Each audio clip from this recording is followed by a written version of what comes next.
pretty sure this is recording, so let's just get started.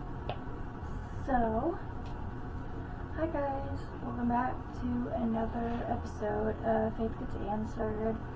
I'm your host, Jocelyn. For today's question, I already picked out the question beforehand, because I didn't like how I did it last episode, so I'll go ahead and read the question and then get into it. So the question I'll be discussing is, what is my favorite experience as a Christian?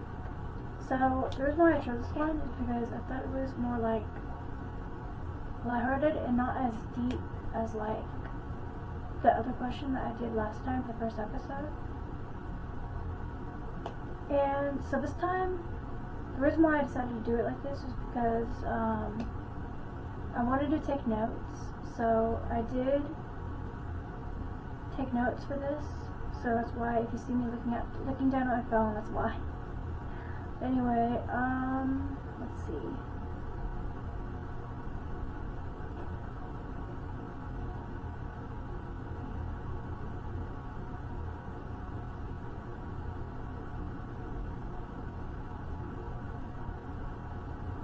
So my favorite experiences for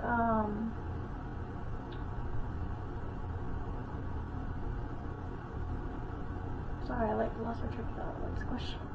So my favorite experiences as a Christian, I like getting to go in like this group setting and like worship and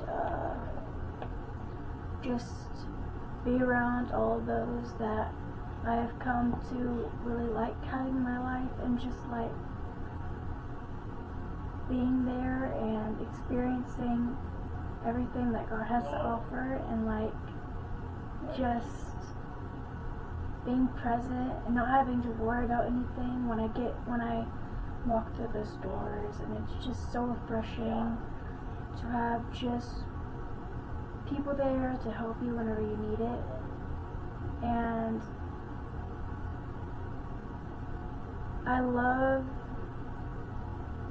my favorite part of being a Christian is getting baptized. I feel like that was like my favorite experience for sure, because it was just like, it was so big but also very overwhelming at the time.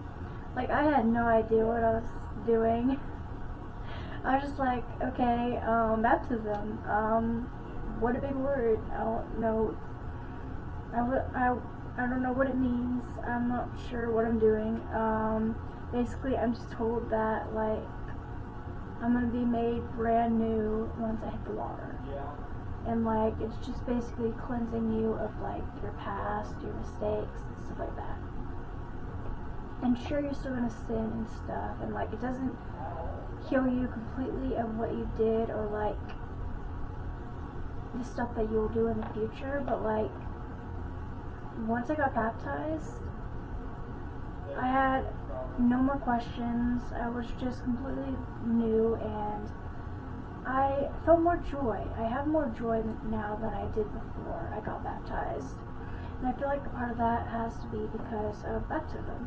Like, if I didn't get baptized, I feel like I wouldn't be as joyful as I am now. And sure, I still have a lot of, like, struggles, and, like, I still have a lot of worries. Like, I have really bad anxiety. I've always suffered with it.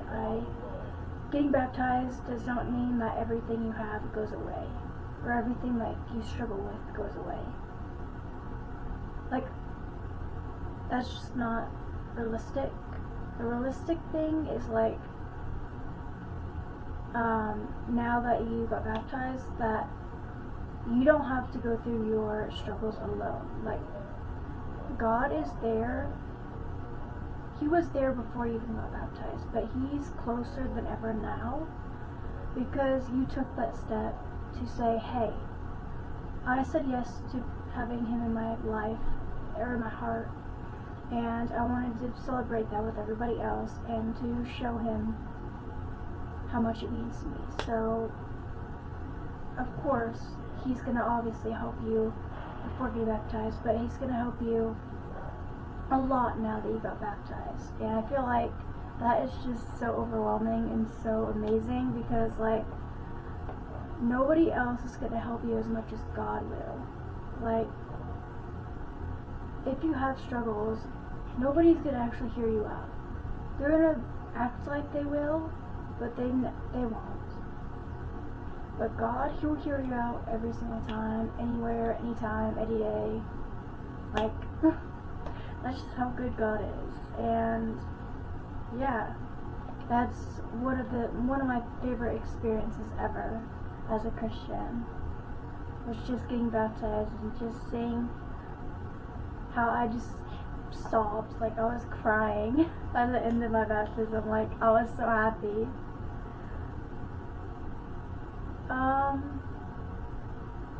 Another favorite experience of mine was, so I was in a different group of switch group of mine, and at the time, like, I thought I was really happy with the group I was in. Like, they were really friendly and stuff, but like they were saying stuff that wasn't really Christian. Like they were cussing a lot, and like they were just saying inappropriate things, and not calling them out or anything. I didn't feel like I belonged in that group, because it just wasn't, all the things they were doing and stuff they were saying was just not me. So then I made the decision to switch groups, and that was like the best decision of my life, because I met these like amazing girls and these amazing guys, and honestly, I wish I was in this group sooner. Like, there was no obvious right time to switch, but at the time, everybody that was in that group were seniors, they were graduating and stuff, and I was still like a junior, and like I wish I kind of would have switched sooner so I could have gotten to know them better. But honestly, switching was the best decision of my life, and like I'm so happy I got to meet those girls, and they were so welcoming, they were so friendly, they were so sweet. They didn't cuss, they didn't talk inappropriately, they were just holy, and it made me want to be like that too. Like, I reflected what I was surrounded by, and I still do. Like, I still reflect off of the people that I'm surrounded by, and like, me switching made me get to know a whole new different group of girls and men that are also really, really sweet and really, really kind, and don't like do this and this and that, you know? And it's just like, I don't regret switching at all. I mean, I had fun with the group I was in, but God put it in my heart and told me that I needed to switch, and so I did. And yeah. Now I don't really have that many favorite experiences, because everything about being Christian is just my favorite. It's just so fun. But let me think for a moment. I took notes for this so I didn't get stuck like I did the last episode.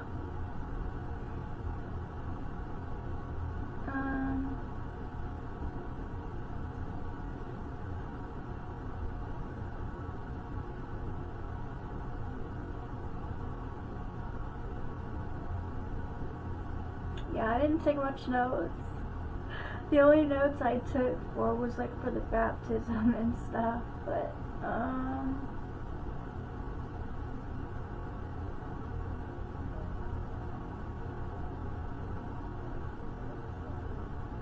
yeah, I didn't take much notes, but I guess that's it for like my favorite experiences.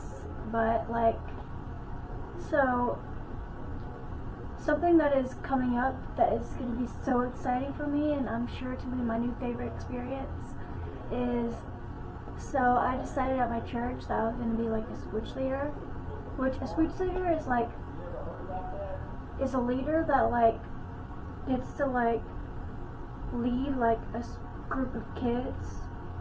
And for me, I'm going to be leading like the 6th graders.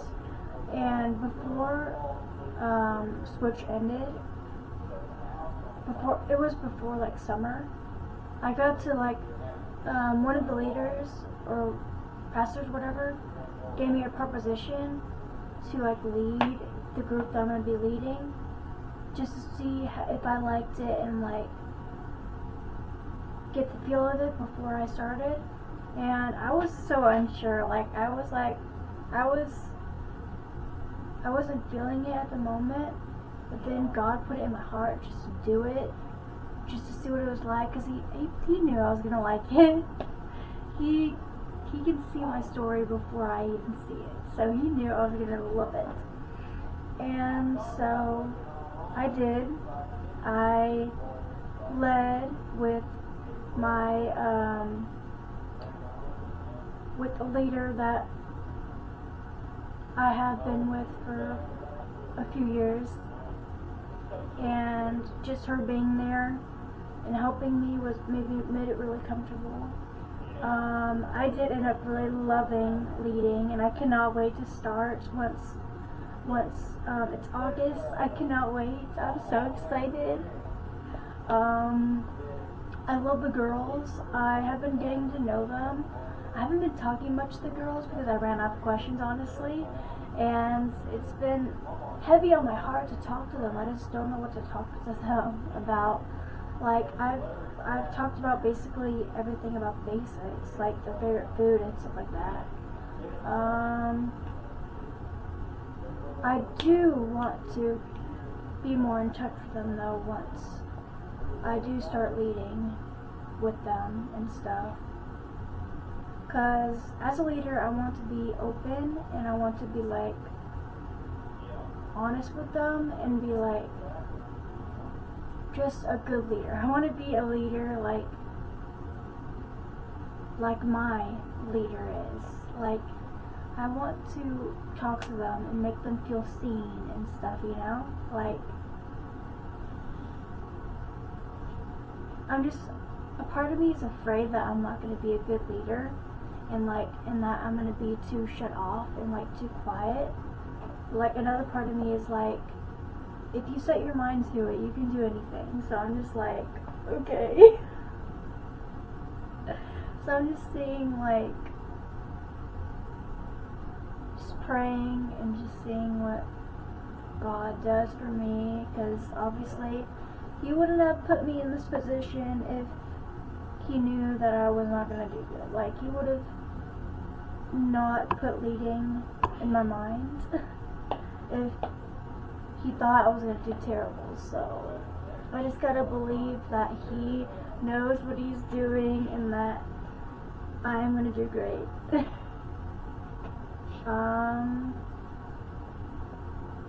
Yeah, I'm so nervous, but I'm also really excited.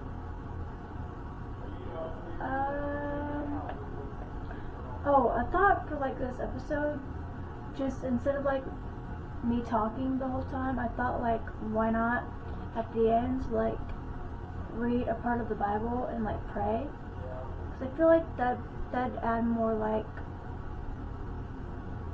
I don't know. But yeah, let's see, what other notes I take?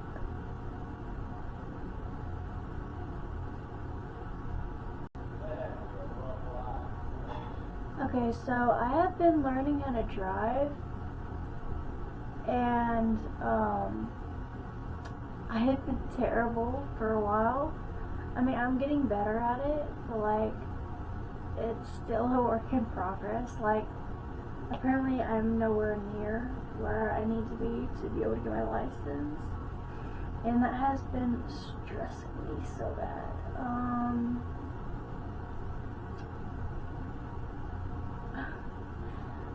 And also getting a job has been stressing me so bad too. Like, ever since summer started, I've been applying nonstop. Well, not nonstop.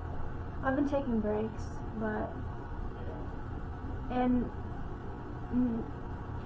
jobs suck at replying back. Like just give me a job.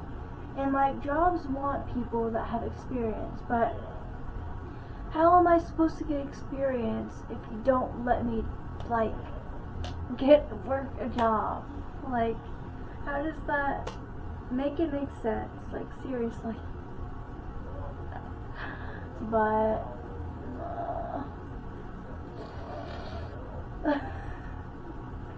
I don't understand why it's so hard to get a job these days, or why it's so hard to get my license. I mean, yeah, getting my license takes a lot of studying and stuff, like you would at school. But a job, it should be easy to get a job, because like, it's just like, you apply, they reach out, and then you see if you get a job or got the job or not. But like, for me, I've applied to so many, and either they ignore me and they don't respond back, or they respond back and say that they found somebody else and don't want me to have the job, or it's just so hard, and I don't understand it. Like, I'm so ready to get a job. I need it. I desperately need a job. Like, I'm 18. I need a job. I should have gotten one when I was like younger, but I was too immature then, and I was not ready. Like, I was not ready at all. And now I'm just like questioning if I'm ever gonna get one, or if it's too late. Like, I don't know what to do.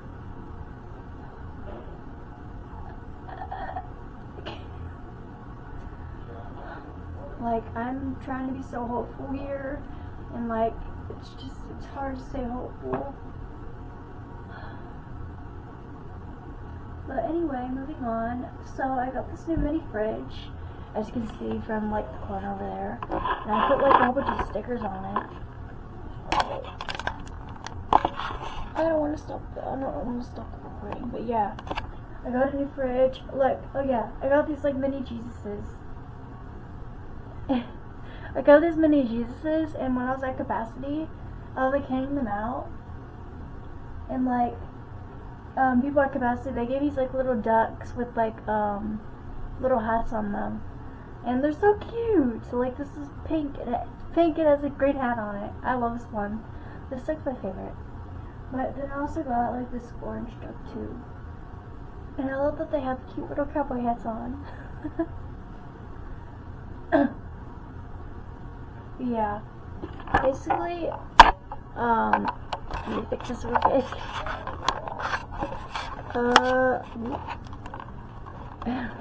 There we go. But like, capacity was so fun.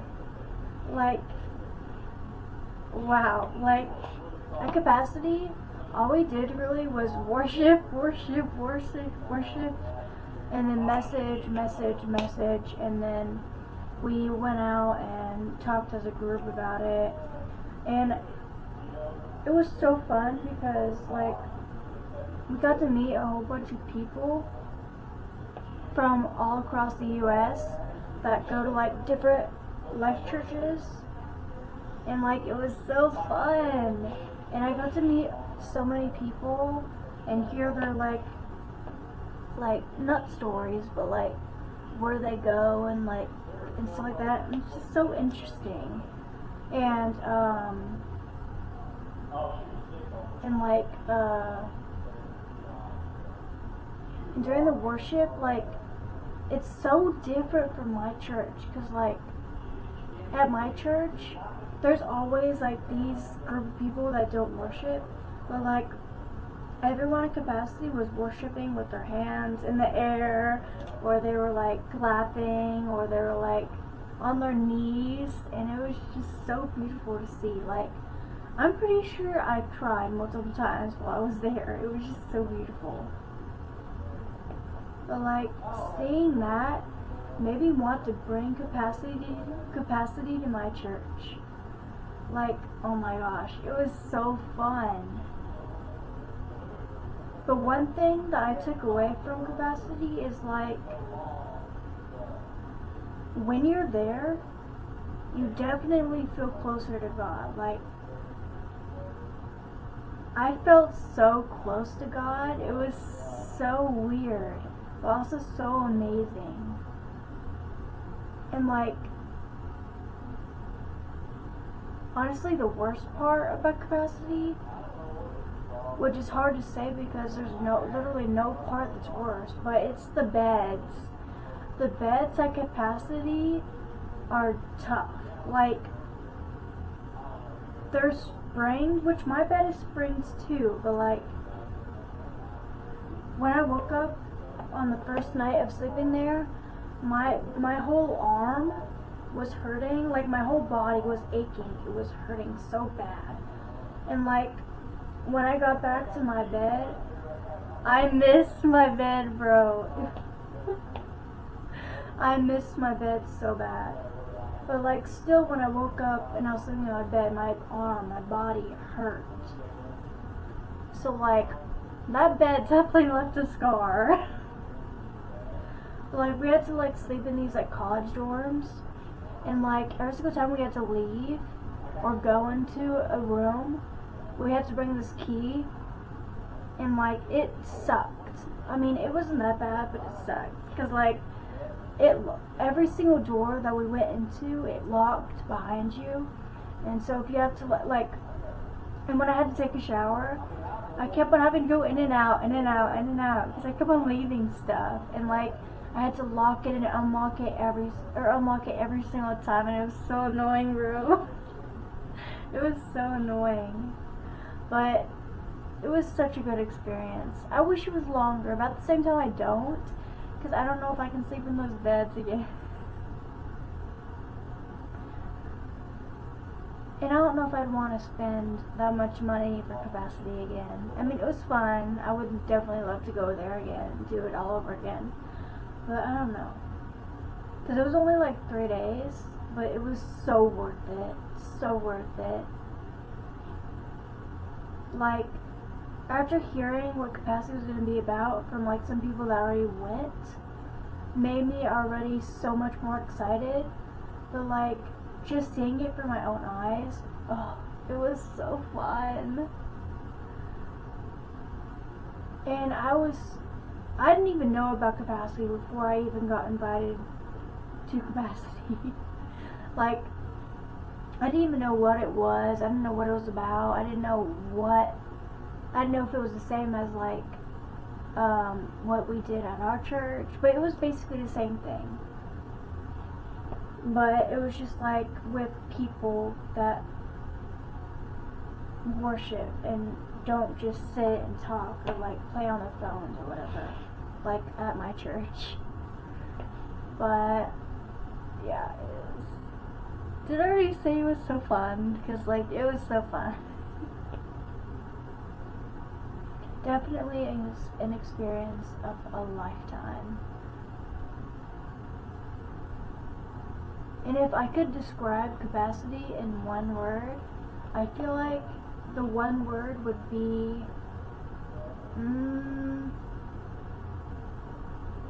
it's so hard to pick one word. I guess like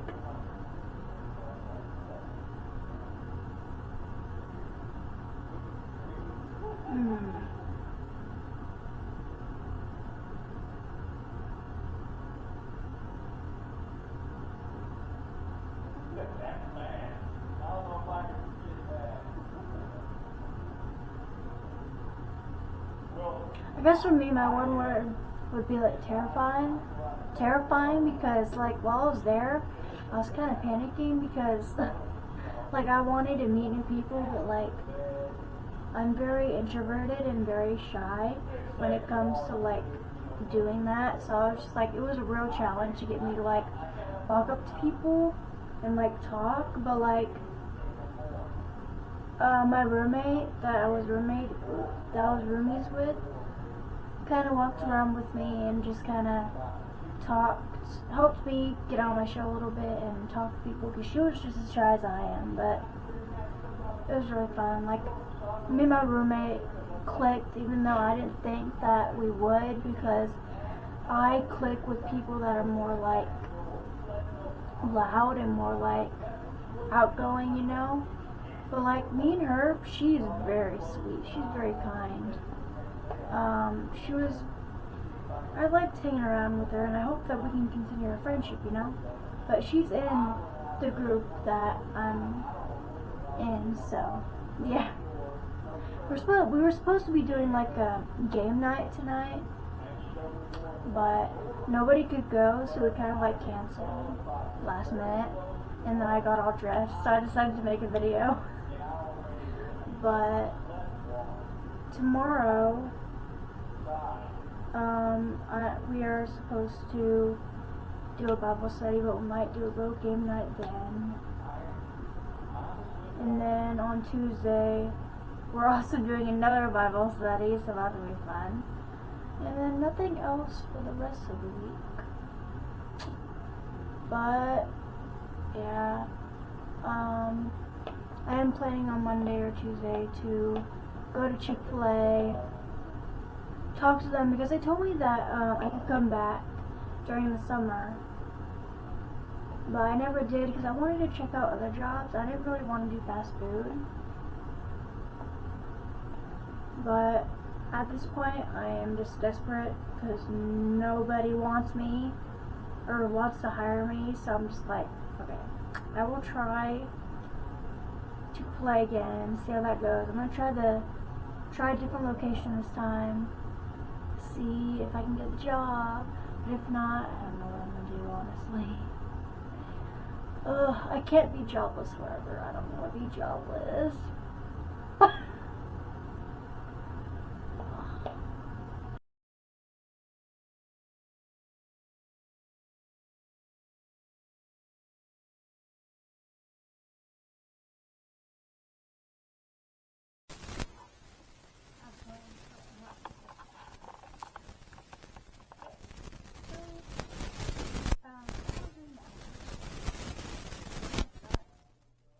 I said earlier in the video that I was gonna like read a part of my Bible and then pray, so we're gonna do that real quick.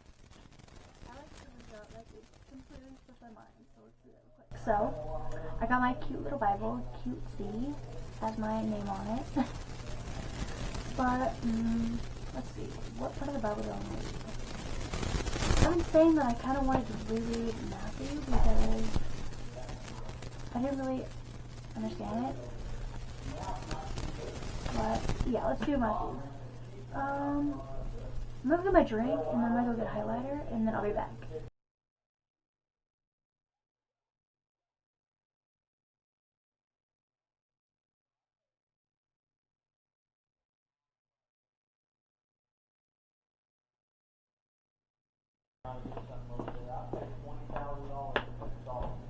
Okay, so I got my drink, which is a Diet Pepsi. Diet Pepsi. I meant cherry Pepsi, not diet. I don't really drink diet. I don't at all. And then I got my highlighter. But this is my first time using my actual camera, because I got it for like Christmas or birthday, I think, and I had not used it since, because honestly, it took me forever. Well, I never really tried to figure it out, but because I thought it was going to be too hard to try to figure out how to use it, so I've been kind of like not wanting to do it, so I've just been using my phone this whole time.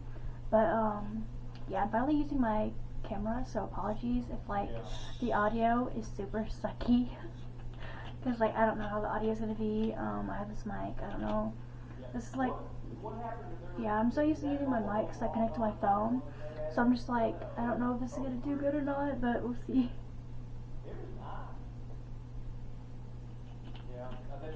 Okay, so we're going to do Matthew. Got some oil. Let's see, let me go to Matthew real quick. I just skipped Matthew.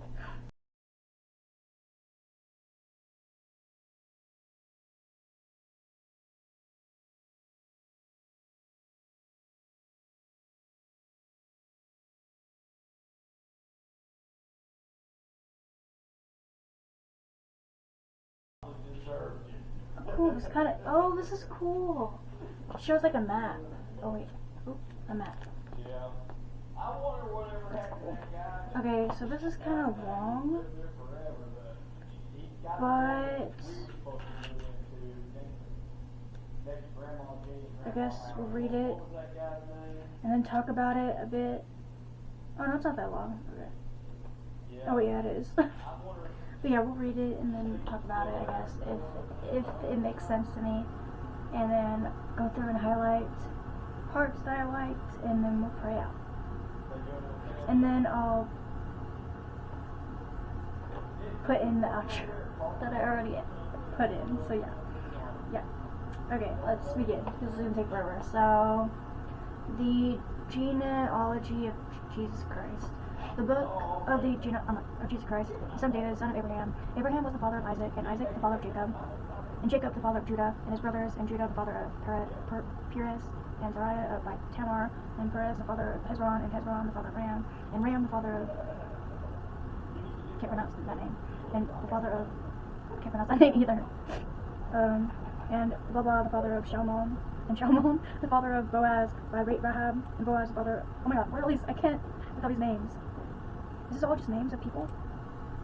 Yeah, okay, we're skipping this. Let's see.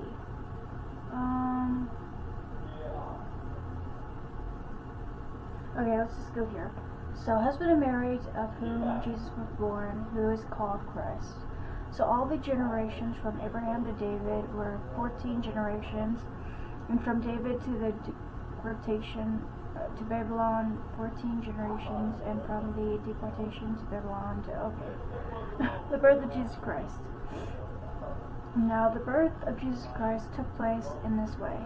When his mother Mary had been betrothed to Joseph, for they came together, she was found to be with child from the Holy Spirit, and her husband Joseph, being a just man and unwilling to put her to shame, resolved to divorce her quietly.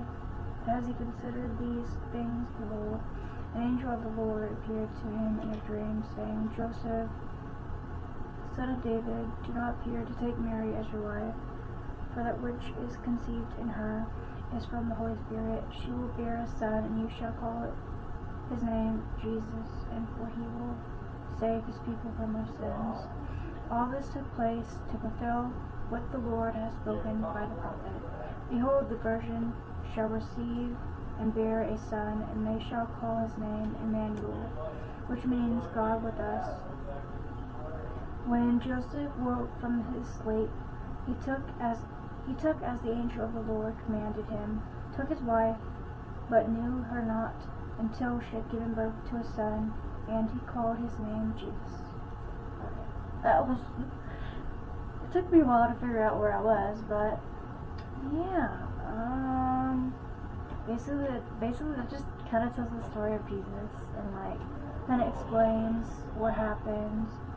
And yeah, that was very confusing. It's like, at first I was just reading all the names, and like, that confused me.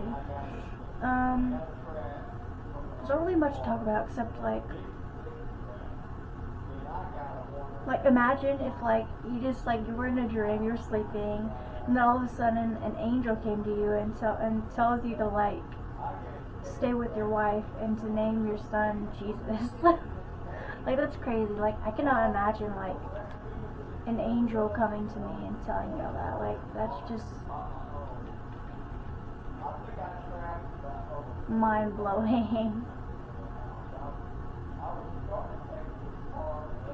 Like, normally a lot of people would not believe that at all. Like they saw an angel and like heard an angel and stuff, but like, you never know. So it's always good to keep like an open book.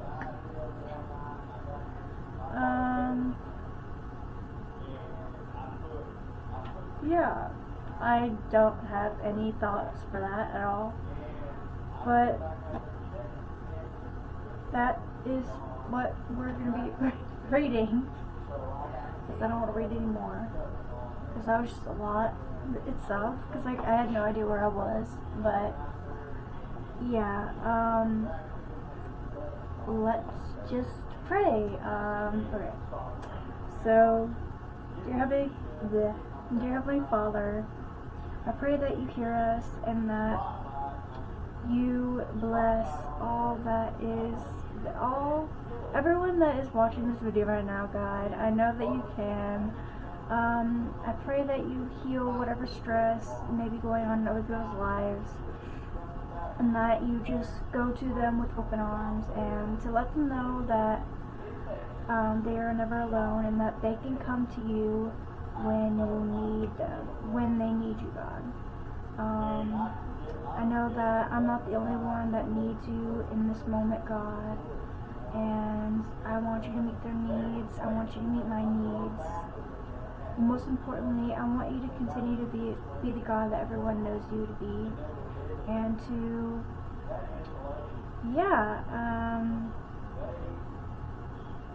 do everything that you have said you can in the Bible. And thank you for giving me this opportunity to use my gifts to praise you, God. And I pray all of this in Jesus' name. Amen.